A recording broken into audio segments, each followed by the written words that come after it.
In this lesson, we're going to quickly go over automatic stabilizers, what they are. We're going to talk about what the multiplier effect is, the difference between deficit and debt, and that should do it for this lesson. We won't play the quiz game because we did that in class. So automatic stabilizers, again, are any programs which come from laws that increase spending when times are tough and decrease spending when times are good. One example would be the progressive marginal tax, which we have in this country, and the way it works again is on the first amount of money that you make, the first, say, $15,000, you would just pay 15% of that in tax, but then on the next amount of money, say the next $10,000, you'd pay 20% of that $10,000 in tax, and then the next 25% you would pay, the next amount of money you would pay that 25% tax on that amount, and then anything above a certain amount of money you would pay 35% tax on it. And that means that if you get a pay cut, you actually pay a lower percent in tax, and if you get a pay raise, you pay a higher percent in tax.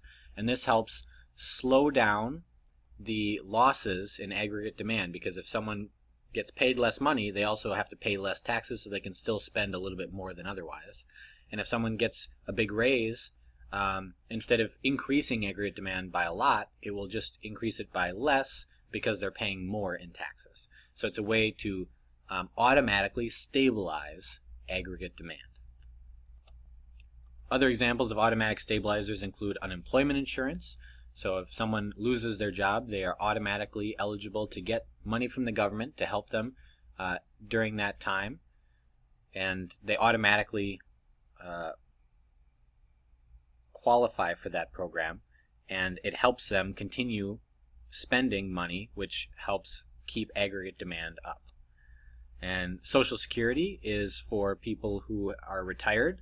Normally they would demand less because they wouldn't have a job, they wouldn't have income, so they would be living off their savings. But Social Security helps them continue to have money and able to spend money so that aggregate demand stays up, and that happens automatically after a certain age. Social Security also does disability insurance, so if someone is injured on the job or is disabled, they would have income that they could spend so that aggregate demand could automatically stay high.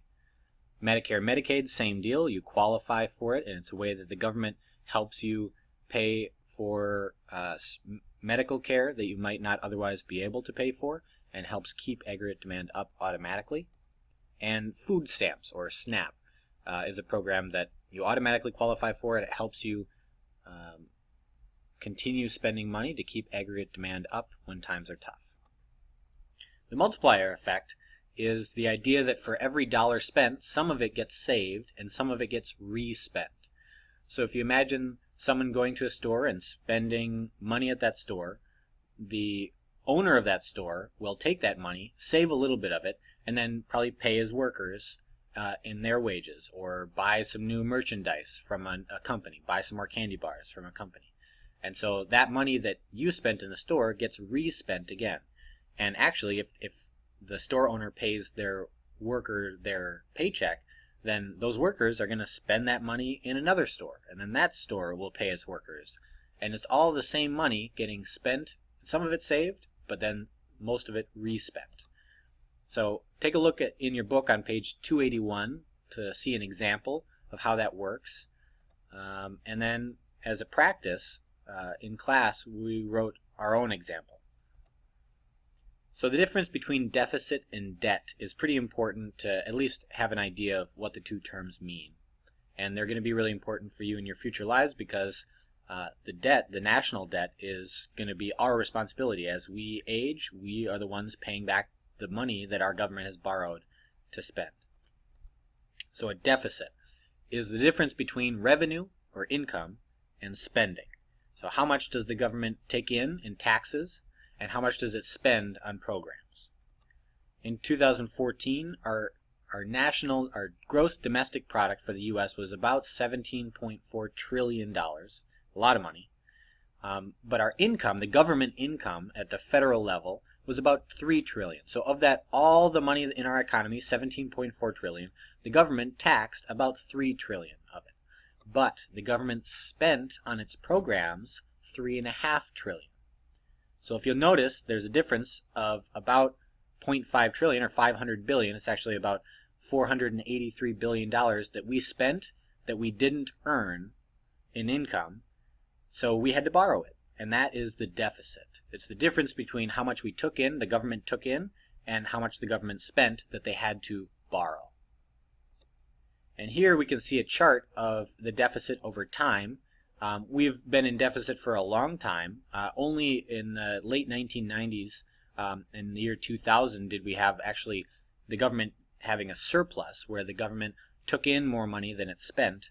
And lately, in 2000, after 2001, because of the wars we were fighting, and then after 2008, because of the recession, where the government decided to use Keynesian economics to try to stimulate the economy, the government borrowed money and spent a lot of money to try to get aggregate demand to go up again and to get the economy running. And you can see that lately our deficits have been getting smaller and smaller because the government is no longer trying to make up for what people aren't spending. People are spending more and more money now because the economy is getting better. Debt is different from the deficit. Debt is how much total we have borrowed. So a deficit is how much we had to borrow in a given year. Debt is all of the amount of money that we had to borrow added together. So in 2005 we had to borrow money and that got added onto our debt, and in 2006 we had to borrow money, the government did, and that got added onto our debt. So again, our current GDP is about 17.8 trillion. I think I said 17.4 earlier. It depends on how it can be estimated. But our current debt is over $18 trillion. So we have borrowed more money as a country than we make in a year. And it's just like someone who buys a house. They usually take out a mortgage, and the mortgage is often more than they make in a year. If you buy a $150,000 house and you only make $50,000 a year, you're borrowing. You have more debt than you make in a year. Now you can still pay that off because you pay it off slowly, but it's still kind of, if you lose your job, you're in trouble, right? So this is a chart that shows the red bars show the growth of our national debt over time. And the numbers are very small, but we can see that up till about 1972 was pretty low, and then after that it grew pretty quickly. We started borrowing more and more. The blue line is how much of a percent of our GDP that debt is. So if our GDP was only 1 trillion and we borrowed 1 trillion, that would be 100% of our GDP. So this is a 100% level right here. So back in World War, it looks like this probably World War I, World War II. Numbers are too small, but during one of the wars, we probably had to borrow quite a bit of money,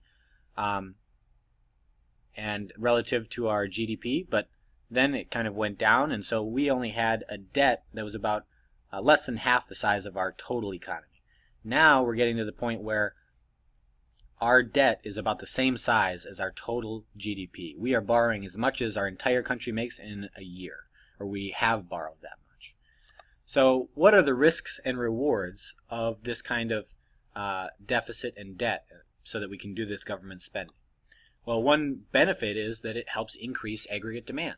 If government is borrowing and spending money, then it increases aggregate demand, which you'll recall the formula is CIGNX, household consumption, business investment, government spending, and net exports. And that government spending is helping to increase the total aggregate demand. But there are some costs because we need to pay back this debt eventually. And the interest payments on this debt that we borrowed are high. We're paying billions of dollars every year just on interest to the people that we borrowed money from. So we're not spending that money on helping the economy. We're just lining people's pockets who have lent us this money.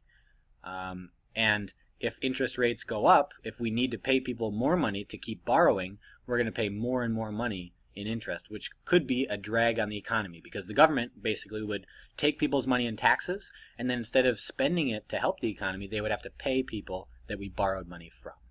And that would be really harmful to the economy because it would decrease aggregate demand, right? You're taking money away from people who would otherwise spend it, and then you're giving it to other people, maybe other parts of the world who don't help our economy. So there are some risks to having all this debt also.